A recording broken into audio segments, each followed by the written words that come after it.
because the CMA never wins any cases ever, unless it's for national security reasons, per the ARM deal recently, which the UK did block. But beyond that, no.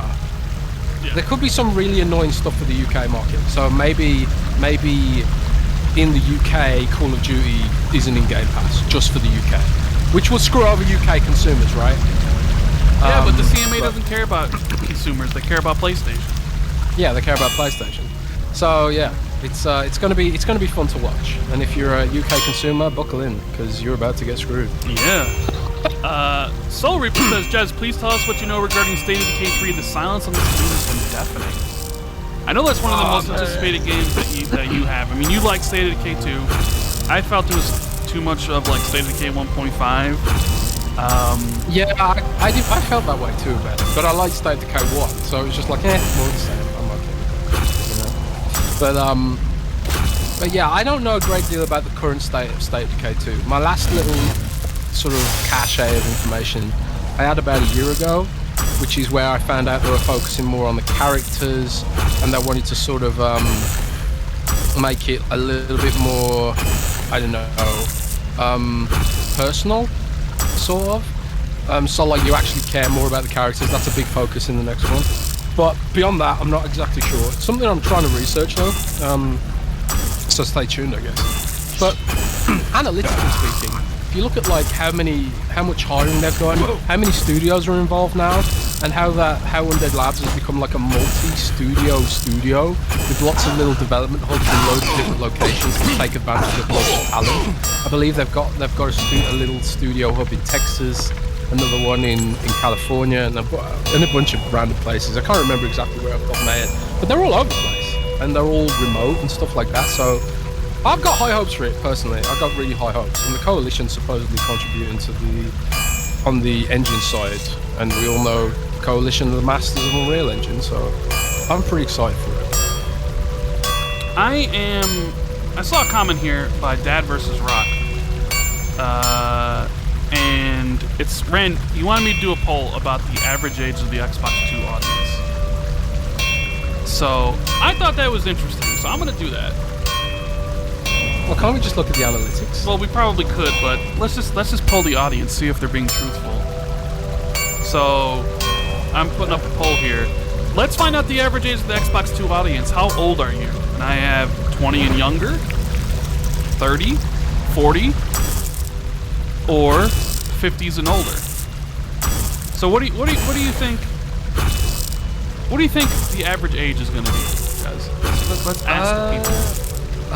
30. 30? You think it'll be in the 30s? Yeah. Average age would be 30. Okay. Let's keep on going here. I also saw a tweet from you where you kind of teased something that said it was a document and it said code names on it. Oh yeah.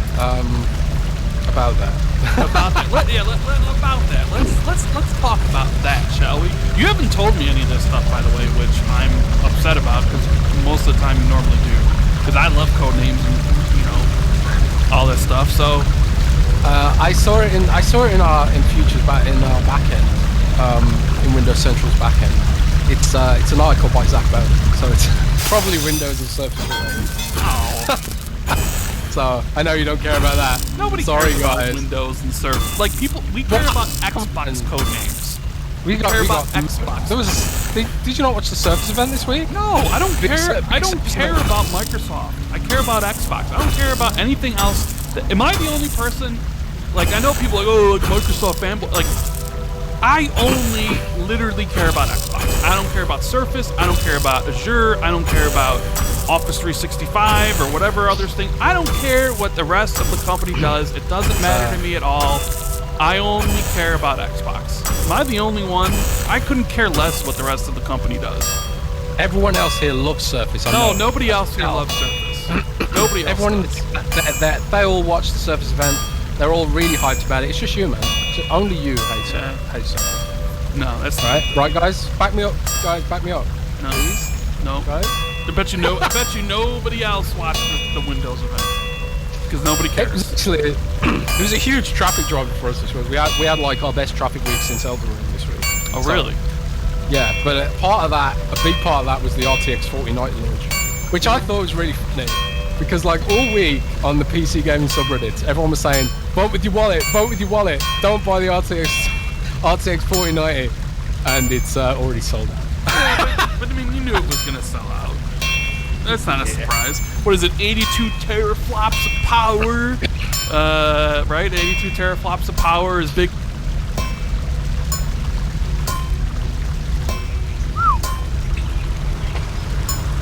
Morning, Dan. Love the new truck. Got it. To Ford Blue Advantage. But this is used? Yep. Took a few test drives at my Ford dealer. Got everything I was looking for. Get a warranty? Ford back. Carfax support too. Visit your Ford dealer and get a certified inspection, a Ford-backed warranty, Carfax report, and a money-back guarantee. Ford Blue Advantage. Used car buying that's built for you. Did get everything. Or as big as a Series S, doesn't fit in most Pretty PC decent. cases, right? Yes, it's a monster. We've got a review of it. It is a monster, and especially if you factor in some of the new AI stuff like DLSS 3, I believe it's called. I can never remember if it's DLLS. No, it is DLSS, right? If you factor in some of that stuff, you get like really crazy frames on it. Like some people call them fake frames because it's like artificially intelligence added frames or something. But it's pretty impressive. It's a beefy boy. And apparently the RTX 4090 Ti has been killed off because it was so powerful that it was frying GPUs. I read that somewhere. I don't know if true it is. Some people saying DLSS 3 sucks. I don't know, but I've only seen the benchmarks. I haven't really, looked that much in depth, and I haven't looked into it in depth because I can't afford one. So that's the long and short of it. I'm just happy with my nice little 4K 60 is enough for me personally. Yes. And it's probably enough for round as well. I mean, yeah, I'm a console guy. I'll probably always be a console guy. I don't play on PC. I don't. I'm of the opinion you can play wherever you want. And, if someone wants to play on PC, more power to them. That's just not for me. I like consoles. So you can call me a weirdo or a peasant or whatever. I'm perfectly fine. Space Channel 5 says in the super chat, thank you. He says it's Friday night. I got a bottle of vodka and I'm 28. 66% of the statement is true. Okay. I wonder what it is. Probably not 28. I would say it's probably a lie. Jacqueline Branch, who took advantage of the Patreon tier of being on the Xbox 2 Ultimate show, is calling, because we actually got that working, or at least I got it working, because Jez still hasn't figured it out yet. He goes, Jezel, thoughts on the PlayStation Xbox logos found inside some World of Warcraft backend code? Impending release or another wrench in the bucket. Happy birthday, buddy. Oh, thanks. I knew he was going to ask about this, and I still haven't watched Asmongold's video. Sorry, mate. But yeah, Asmongold put out a video, and some people in the World of Warcraft data mining community noticed that the latest Dragonflight build, Dragonflight's the next expansion, and it's currently being tested in closed beta, although it's virtually an open beta now because pretty much everyone's been invited to it. They've data mined PlayStation and Xbox controller iconography in the files for World of Warcraft. Now, does that mean it's coming to console? So far, my research still suggests no. And if you actually go back about a year ago, Blizzard did announce that they were going to bring controller support to the PC version. So it's not completely unexpected what they're doing here. That being said, one of the big things they did do to Dragonflight in this expansion was completely revamp the UI. Because the UI was like very old school, very designed for PC, and in fact it was so old that you needed community mods to make it modernized and viable. But they've sort of revamped it and modernized it now. And part of me wonders, like, man, if the default UI is good now, which it is, it's actually good, then you wouldn't even need UI mods, which is pretty much like one of the arguments for World of Warcraft not being on console, was that it needed all these UI mods, which you couldn't install on a console, right? So potentially, maybe this is like the first step of a long journey towards bringing it to console. Because a lot of things would have to change to work on the console. Yes. But even now, people do play it with the controller. There's a mod for WoW that lets you play it with the controller, and even transforms the UI to look a little bit more like Final Fantasy 14 when you are connected with the controller, because you can play Final Fantasy 14 with the controller. So I think they're probably thinking like, well, we've pretty much maxed out everyone who's ever going to play it on PC. Why don't we just do it? So I think there's a good possibility we could be on the road to getting World of Warcraft on console. But in my research, my sources, there doesn't seem to be any indication that this is happening just yet. Okay. All right. Well, thank you for that. Thank you for that. We have Raiden Blade in the super chat saying, so what's the damn point in buying a Series console when Sony plays to box the console's full capability? Xbox needs to hurry up with their games ASAP. I mean, I definitely agree with the second part about the games need to hurry up and get here. I think people are, they're tired of waiting. They want to see Xbox and the full promises that they've made with all their studio acquisitions.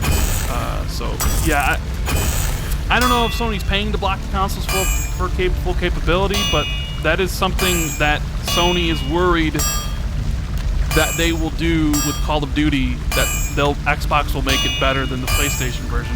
We'll go over all that stuff when it's time to go over it, which is definitely going to be an interesting conversation. The one and only John, aka Sick Mechanico, on the Forge console, or Forge console at 343, officially making Forge maps for 343. He's here. He's also the co-host of the wonderful Xbox Era podcast. They have one good host being John and one bad host being Nick. He says, just want to show some love and appreciation to you two gents for ragging on Nick as much as you do. Keep up the good work.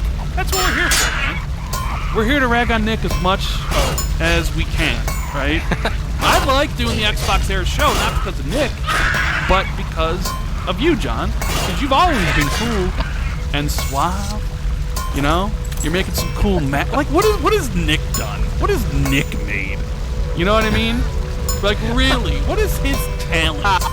Right? Like, you got Jesse over there basically doing all the reviews for the website, right? He's reviewing Scorn, he's reviewing like NHL and all these different games. He's basically reviewing everything. You're the brains behind the operation. Is Nick just a Twitter face? Is it like, I'm gonna run the rumor mill, and that's how I'm gonna help Xbox Era, and I'm gonna bug people on Twitter so they come to my podcast? Well, Rand's just coming for everyone today. Well, I say everyone, but really I just mean me and me. It's just, I'm having a fun time. Nick's a friend of mine. And I just have to give a shit. It wouldn't be an Xbox 2 podcast without some, shade thrown at special Nick, right? Randall Savage. Yeah. Dark CIA, member for 39 months. Damn, that was a long time. Thank you. He says, I was hyped for the news feature. The noise canceling in Windows was great, Jazz. Happy birthday. Have a great show, guys. Oh yeah, that was a pretty cool thing. Like, this is actually relevant to gaming, actually, potentially. So one of the things they revealed during the Surface and Ignite festivities was the first implementations of OpenAI into Windows. So, for those who don't know, Microsoft has exclusive rights to commercial applications of OpenAI. If you don't know what OpenAI is, you might have seen it in memes recently, because all those AI-generated images and all that AI stuff, AI audio, and some of the memes we've seen flying around, AI art and stuff like that, all that is made by a consortium called OpenAI. And the first sort of implementations that Microsoft are going to do with this have started emerging now. For example, one of the things they want to do is you'll be able to generate images using Bing. So you'll be able to type wrench in a bucket into Bing, and if it can't find a good image from another website, it'll magically generate one, right? But for gaming, it's going to be interesting because they can do that for 3D models, right? They can be like generate a 3D model of a wrench in a bucket, rather than have an artist do it. So like the artist could go and work on something more complicated, or something that's more stylistic. And if you just want to generate some random background object which doesn't matter, potentially you can just have an AI do it. So we're starting to see Microsoft's AI stuff emerge now, and one of the things they demonstrated, which might even help the podcast, is sort of like AI removal of background sound. So like it enhances your voice while also removing any background audio from the channel. So they could implement that on Xbox Live as well. You know, when you're trying to play games and you know you've got your streaming partner or your streaming parents in the background saying, "Get off that Xbox." The new AI will strip that out for you. Maybe. So I thought that was pretty cool and interesting. But as a techie guy, Rand's gone to sleep. And you talking about Windows or something? I snooze for a second there, bro. Like I said, don't care about Windows. Don't care about anything else Microsoft does. Whatever. I'm happy. I'm happy that you like what you like, Jez. I'm happy that some of the people in the audience like what they like. Yeah, I blanked out. It might lead space. to, if the camera was on me, you would have seen me looking off in the direction to my left, just staring over there while I'm just barely listening to Jez. You know, like. Well, one of the.